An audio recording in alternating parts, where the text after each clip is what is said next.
देशभरात नव्या 4 श्रम संहिता लागू झाल्याची घोषणा केंद्रीय कामगार आणि रोजगार मंत्री मनसुख मांडवीय यांनी केली आहे। पंतप्रधान नरेंद्र मोदी यांनी श्रमेव जयते असं म्हणत या घोषणेचं स्वागत केलं आहे। या 4 कामगार संहिता स्वतंत्र भारतातल्या आजवरच्या सर्वसमावेशक, प्रागतिक आणि कामगार केंद्री सुधारणा असल्याचं पंतप्रधानांनी म्हटलं आहे। या संहिता कामगार क्षेत्राशी संबंधित कायदे आणि नियम सुलभ करून उद्योगस्नेही वातावरणाला प्रोत्साहन देणारे असल्याचं पंतप्रधानांनी म्हटलं आहे। जाणून घेऊयात या संहितांविषयी।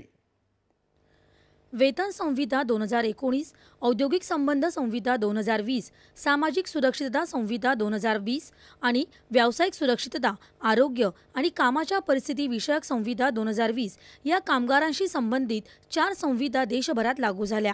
या निर्णयामुळे विद्यमान 29 कामगार कायदे एकत्रित करून सुलभ आणि आधुनिक नियामक चौकट तयार झाली आहे। या कामगार कायद्यांमुळे प्रत्येक कामगाराला किमान वेतन निश्चित वेळेत मिळण्याची हमी मिळेल। त्याचबरोबर 5 वर्षाच्या ऐवजी आता 1 वर्षाच्या नोकरीनंतर ग्रॅज्युएटीचा लाभ, आरोग्य सुविधा आणि इतर सामाजिक लाभ कामगारांना मिळतील। 40 वर्षांपेक्षा जास्त वयाच्या कामगारांना वार्षिक आरोग्य तपासण्या मोफत करता येतील। 40 कोटी कामगारांना विमा संरक्षण तसंच समान कामासाठी समान वेतन मिळेल। तसंच थेट नियुक्त्या वाढून कंत्राटीकरणात घट व्हायला मदत होईल।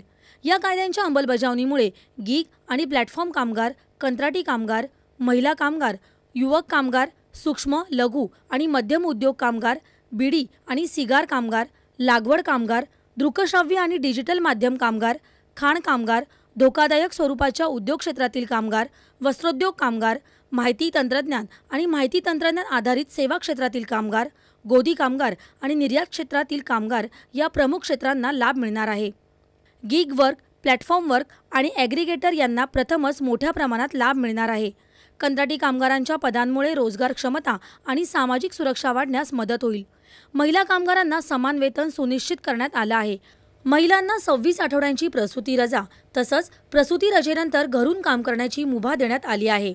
त्याचबरोबर 50हून अधिक महिला कामगार असणाऱ्या ठिकाणी पाळणाघराची सुविधा उपलब्ध करून देणं बंधनकारक असेल। तसंच कुटुंबाची व्याप्ती वाढवून त्यात सासू-सासऱ्यांचा समावेश करण्यात आला आहे।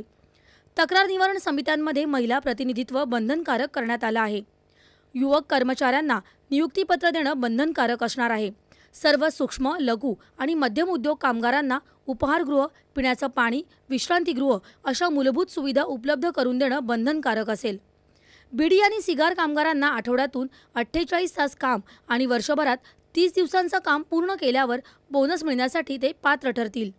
व्यावसायिक सुरक्षा, आरोग्य आणि कामाची स्थिती सामाजिक सुरक्षा संहिता अंतर्गत 10 पेक्षा जास्त कामगार किंवा 5 हेक्टरपेक्षा जास्त क्षेत्र असलेल्या लागवडींना लागू करण्यात आला आहे। इलेक्ट्रॉनिक माध्यमांवरील पत्रकार, डबिंग कलाकार आणि स्टंट कलाकारांसह डिजिटल आणि दृकश्राव्य क्षेत्रातील कामगारांना आता पूर्ण लाभ मिळतील। निर्धारित वेळेपेक्षा अधिक काम त्यांच्या सहमतीनेच केलं जाईल आणि त्यासाठी सामान्य वेतन दरापेक्षा किमान दुप्पट वेतन दिलं जाईल। वस्त्रोद्योग क्षेत्रातल्या सर्व स्थलांतरित कामगारांना समान वेतन, कल्याणकारी लाभ आणि सार्वजनिक वितरण व्यवस्थेअंतर्गत पोर्टेबिलिटीचे लाभ दिले जातील। माहिती तंत्रज्ञान आणि माहिती तंत्रज्ञान आधारित सेवा क्षेत्रातील कामगारांना प्रत्येक महिन्याच्या 7 तारखेपर्यंत वेतन देणं अनिवार्य असेल। सर्व गोदी कामगारांना औपचारिक मान्यता आणि कायदेशीर संरक्षण मिळणार आहे। धोकादायक परिस्थितीत काम करणाऱ्या कामगारांना आरोग्य विमा मिळण्याची तरतूद या कायद्यांमध्ये आहे। निर्यात क्षेत्रातील निश्चित मुदतीच्या कामगारांना ग्रॅज्युएटी, भविष्य निर्वाह निधी आणि इतर सामाजिक सुरक्षा लाभ मिळतील। केंद्र सरकारने आणलेल्या नव्या श्रम सुधार